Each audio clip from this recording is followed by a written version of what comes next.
Hey there, everyone, and welcome back to our little weekly pep talks over here. I'm here with my friend Kim. We're going to be talking about addressing imposter syndrome today. So, if you know someone who might benefit from this conversation, please feel free to give this a share or tag the person in the conversation. And if you're not following us here on LinkedIn, please do. I host these pep talks to encourage you to take action that is aligned with your values and goals almost every week over here on LinkedIn. So I would love to have you join us. And if you are a returning viewer, welcome. If you are a new viewer, welcome. I'm super pleased to not be over here talking to myself today. I actually have a colleague and friend here. This is my friend Kim Meninger. She is an executive coach, consultant, and host of the Imposter Syndrome Files podcast. So if you are not already in Kim's ecosystem, make sure you follow her and connect, give her podcast a listen. She's here today because she helps emerging and established leaders grow their confidence, recognition, and visibility while managing imposter syndrome, addressing self-doubt, and leveraging their strengths to achieve greater levels of success and satisfaction. And I don't know about you, but I think everyone needs a little dose of Kim and her stuff every once in a while. So thank you so much, Kim, for joining me today.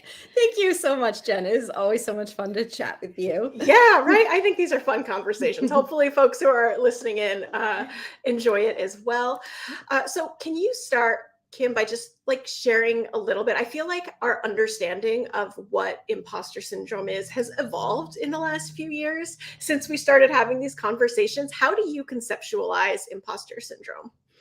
I think of imposter syndrome quite simply as that feeling that I'm a fraud. Right. There's that feeling that it's only a matter of time before people figure out that I don't actually belong in the role that I'm in or doing the task or activity that I'm doing. And so there's this sort of feeling of like doomsday is coming. Right. It's I don't know when, but someday soon, someone's going to figure out that I don't belong here. And so it also shows up in the form of thoughts like, who am I to ...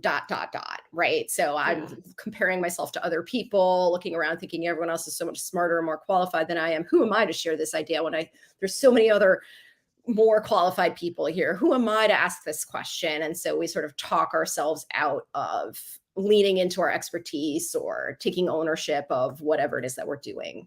Yeah.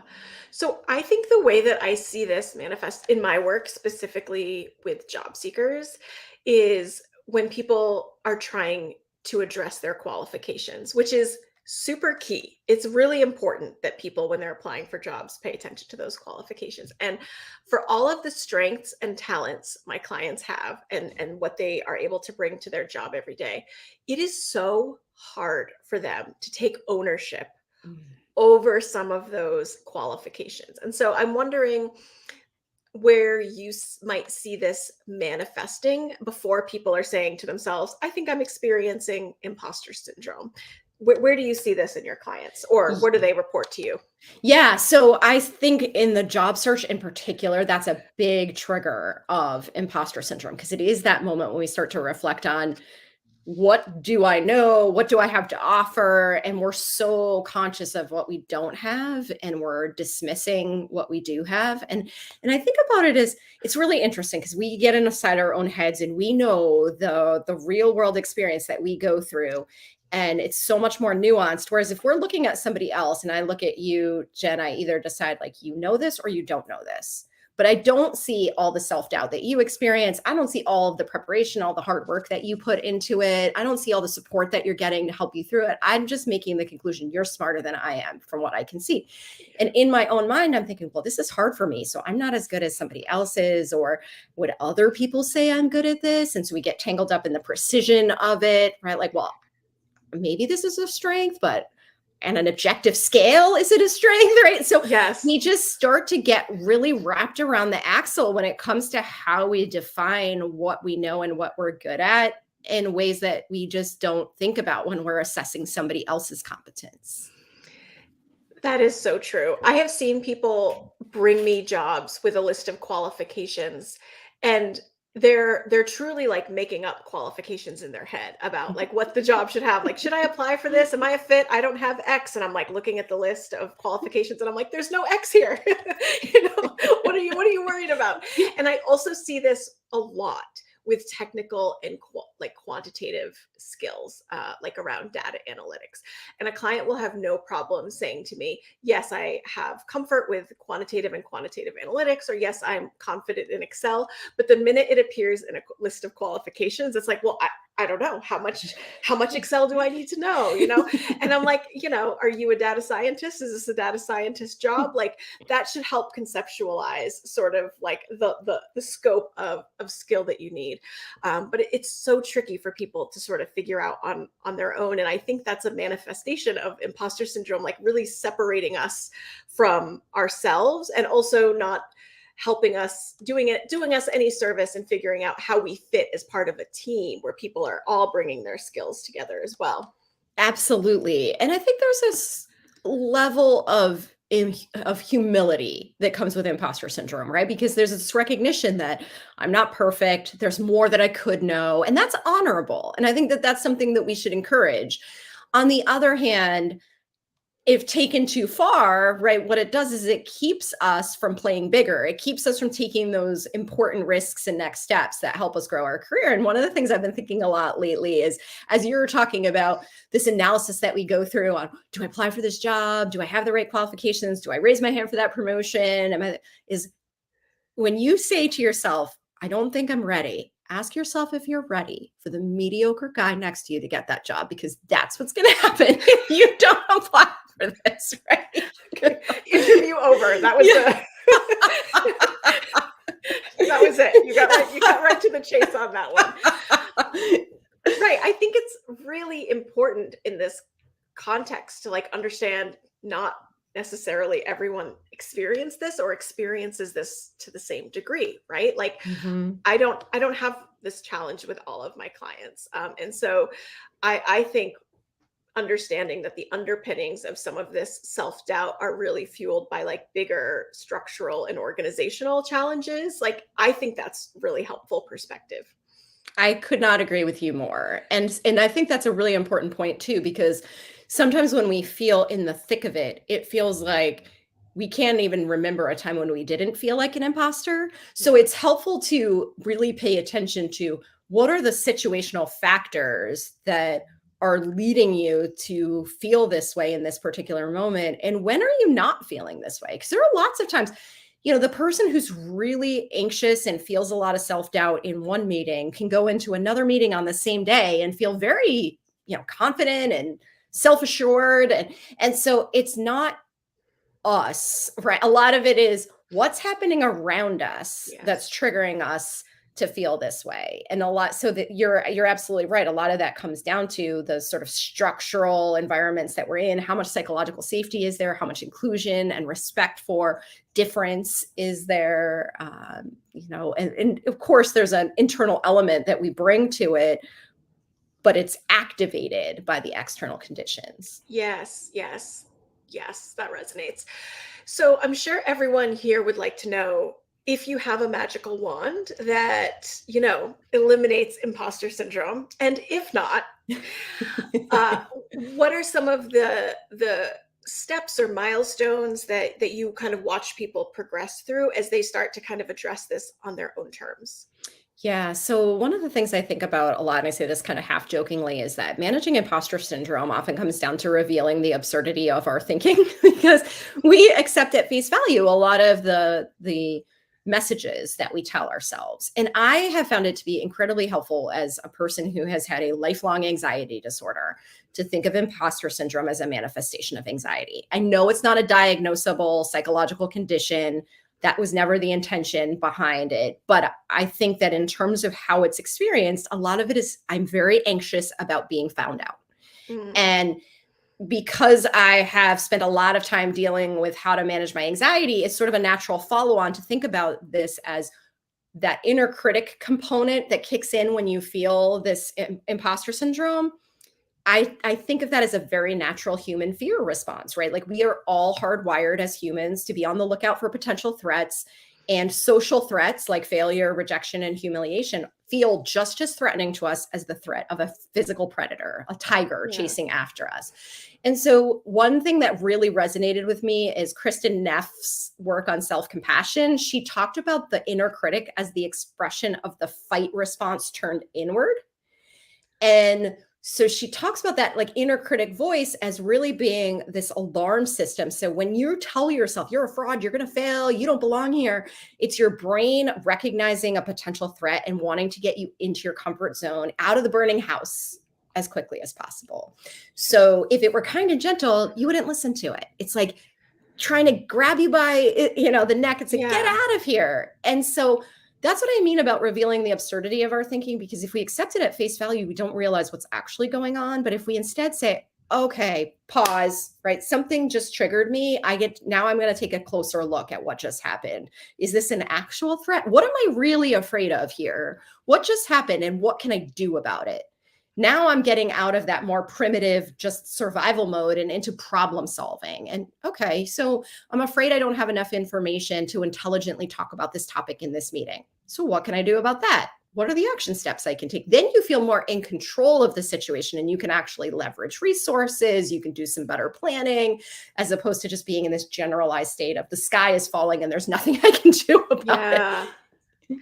That pause that you describe, I think is so key. It's such a small thing to do, but it has, I think, like transformative effects to just give yourself a moment to like stop the thought, the self-talk that's happening and like really try to be aware that that's happening and acknowledge that, okay, your inner voice did its thing.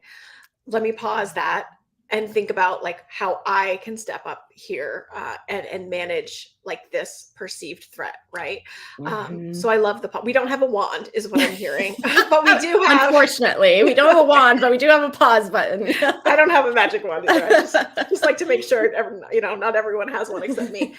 I think that pause is so necessary to even start thinking about like, how do I approach this in a more pragmatic way? And so are there fears or concerns that people have as they're starting to like take this pause and, assess and move forward? Are there other challenges that sort of emerge? Like, what does the continuity look like? Like, how do people move to that? Yeah, I think the biggest challenge is actually slowing down enough to push that pause button. I think of it as any feeling of discomfort, whatever that is, whether it's stress, anxiety, like your physiological symptoms, and anything that feels off or uncomfortable is your body's check engine light. The light goes on, it's an opportunity to look under the hood. What just happened, right? And it's something that has to be built as a habit because it's not something that we do automatically. And so part of it is just being disciplined enough to pay attention to the signals and intervene. And you're not going to catch it every time. And there are going to be times when you're reflecting back on it later.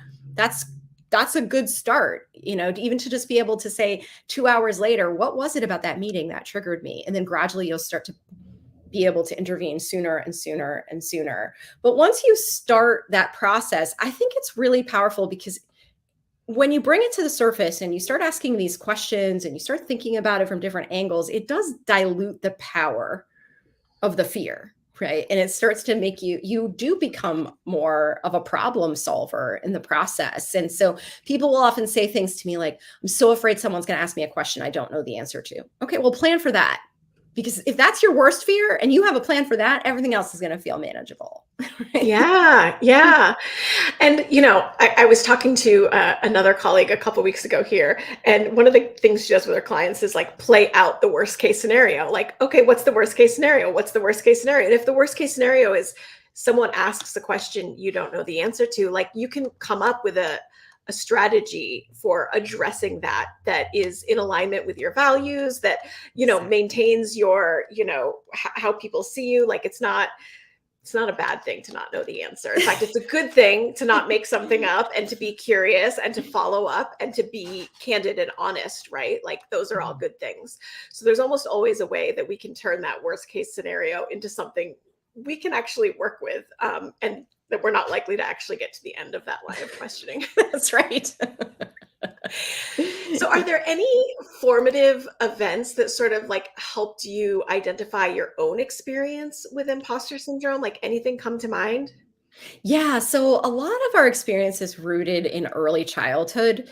And so what's interesting about this is that there's kind of different childhood experiences that can lead us to be more prone to imposter syndrome. And for some people, it's that parent that will say to you things like, "You got 4 A's and a B, what's that B doing there?" Right. Mhm. And that sends a message, whether it was intended or not, that perfection is the expectation.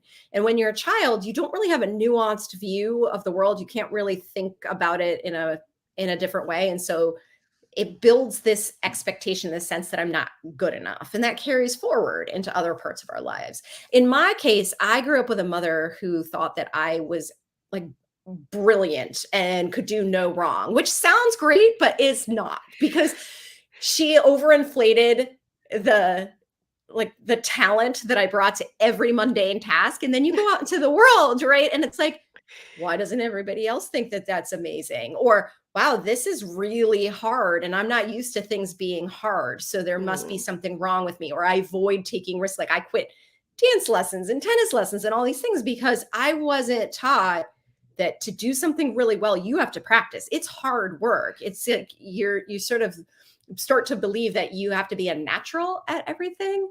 And so, I think if we start to look back and trace it back, then most of us can find ourselves in one of those buckets. Yes. And it's so helpful to think about it that way because if we can like remind ourselves or think about it now through the lens of an adult who has more logic and reasoning skills, like we can start to say, oh, okay, yeah, maybe that wasn't what the intention or that wasn't the true message. And I can rethink my relationship to learning, my relationship to Yeah. failure, Right. right?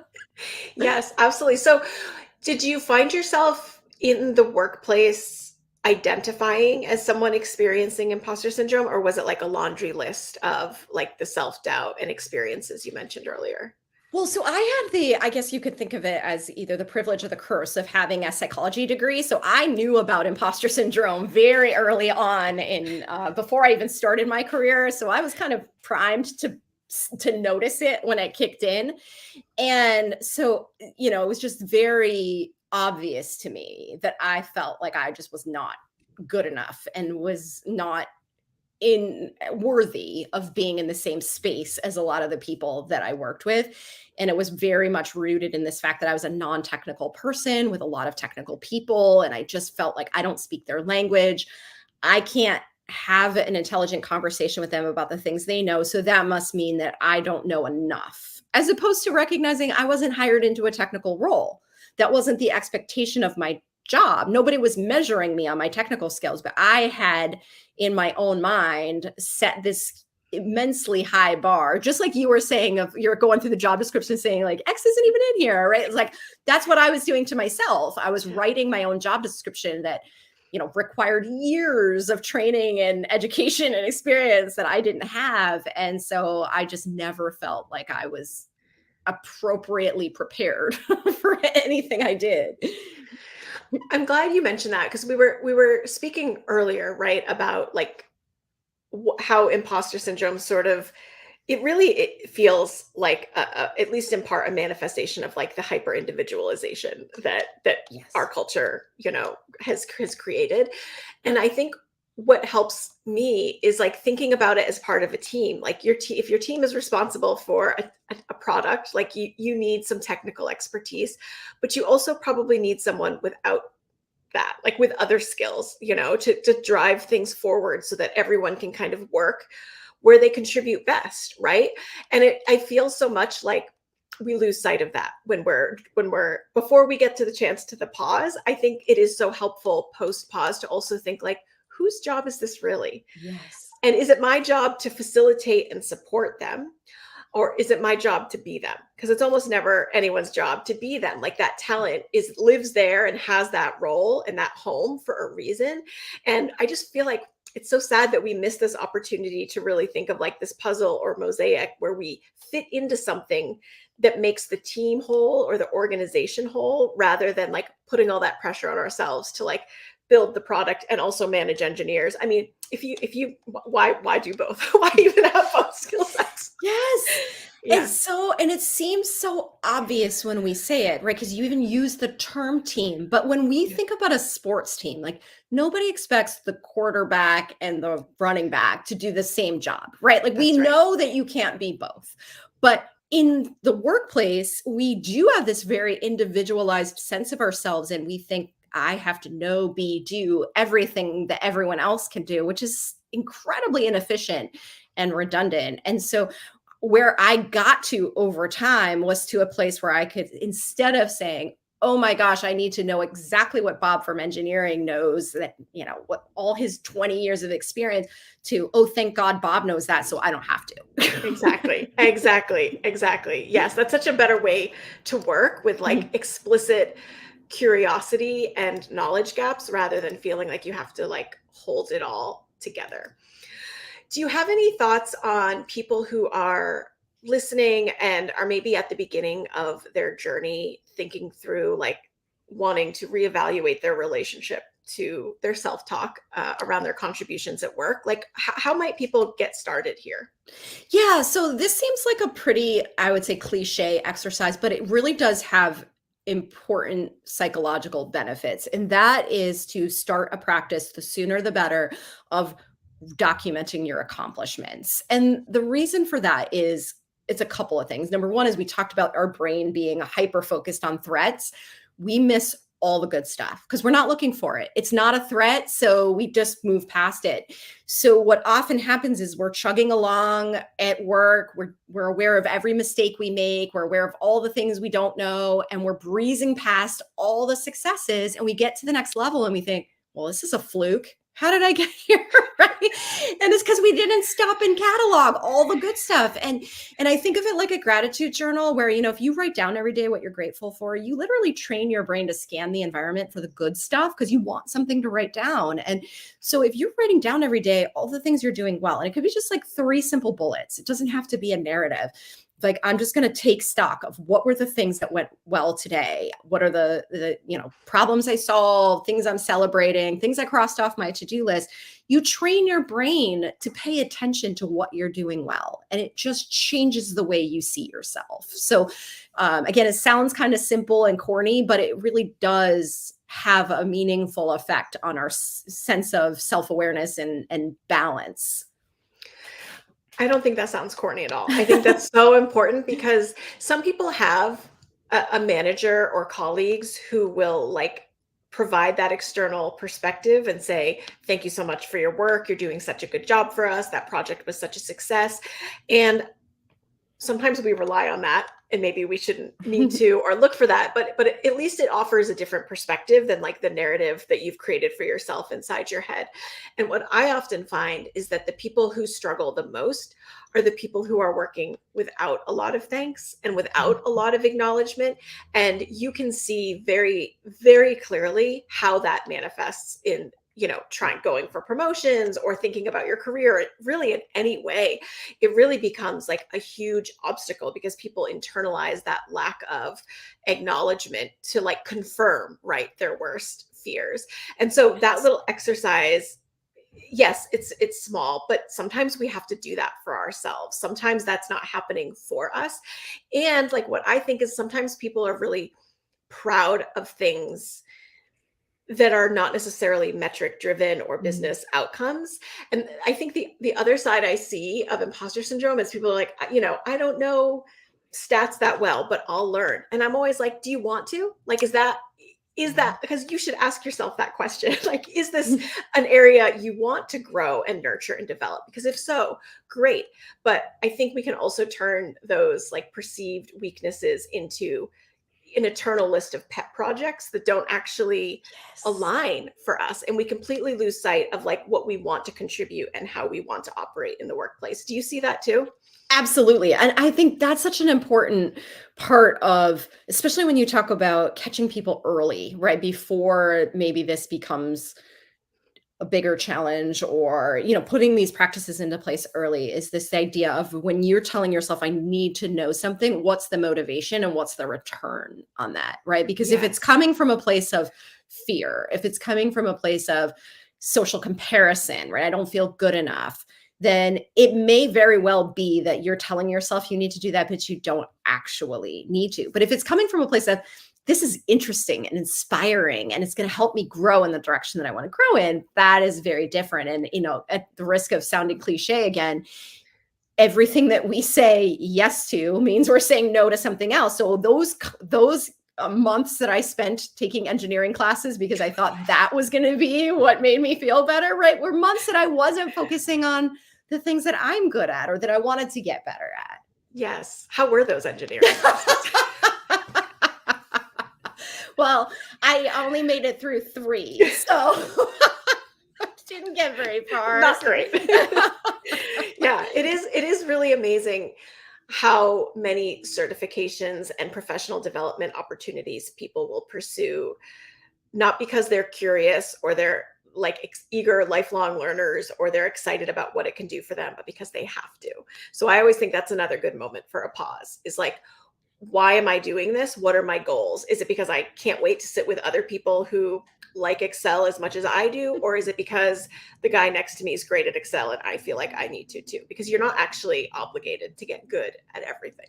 That's right. And it's worth noting that, there may be gaps that are important to fill because you need them in order to grow into the next level of your role. And maybe they're not your favorite thing to do, but that motivation is different from that sense of, I'm just not good enough and I need to just keep learning and accumulating information to prove to myself that I'm worthy. Yes. Yes. A lot of times I'll say to a client who's like, I need to get so-and-so certification before I apply to jobs. I'll say, please look at the qualifications first. Please find 3 to 5 sample jobs and look at the qualifications and see if a certification is required. Now, there are some jobs like project management's a great, example where a lot of those do require or prefer a PMP certification. But sometimes people just think they need it, right? And if it's something you want to pursue or feel like it would benefit you to pursue, you could do your job better, you could move up, you could supervise people who are actually doing it, then it makes all the sense in the world. And you're right, it's a totally distinct motivator. But like I said, you don't have to know everything. Yeah, well, and this is right up your alley too, because you were just making me think about people with non-linear career paths often doubt their legitimacy. And so there is often this self-talk that says, I don't have the same career path as all these other people that I'm comparing myself to. So that must mean that I'm not doing it right, or I have to go back and fill in all of these gaps.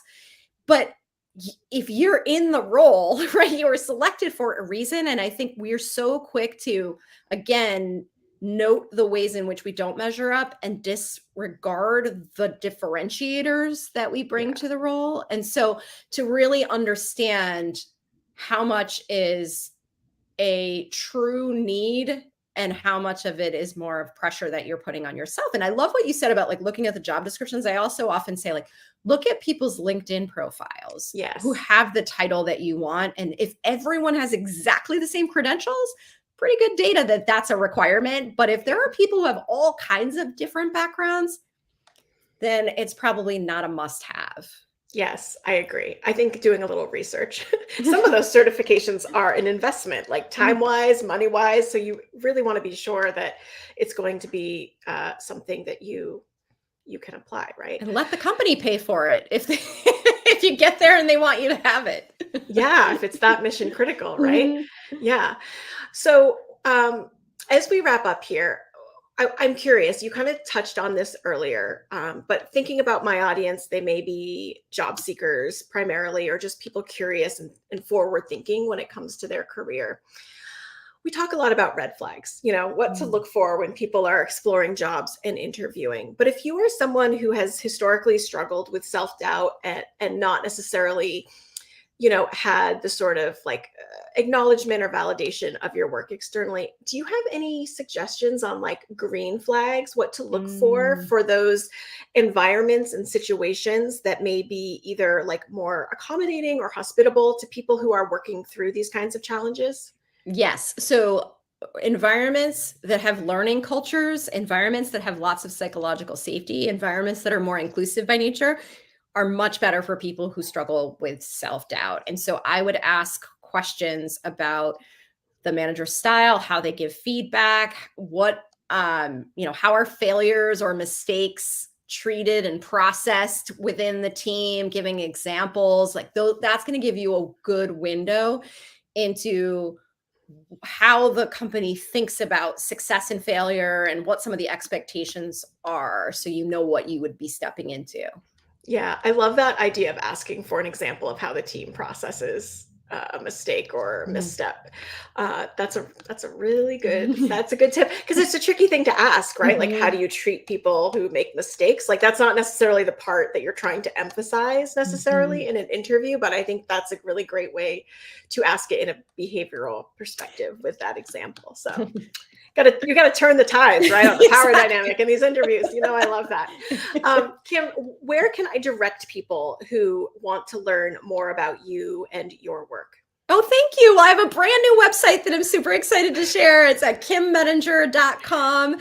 And you can learn more about me there. And then I'm on LinkedIn all the time. So always happy to add new friends to my LinkedIn network. Excellent. And congratulations on the new site. Everyone go visit it. Like it's a big deal when you have a new website, right? It's a lot of time invested in that process. So congratulations. And thank you so much for spending a little bit of time. Will you come back so we can do maybe another deeper dive and revisit this? I would love to. Anytime, Jen. Thank you. Awesome. Wonderful. Thank you everyone for tuning in, and make sure to connect with Kim. I will add the link to her website once this video uploads on both YouTube and LinkedIn. So keep an eye out for that. Awesome. Thanks again, Kim. Thank you.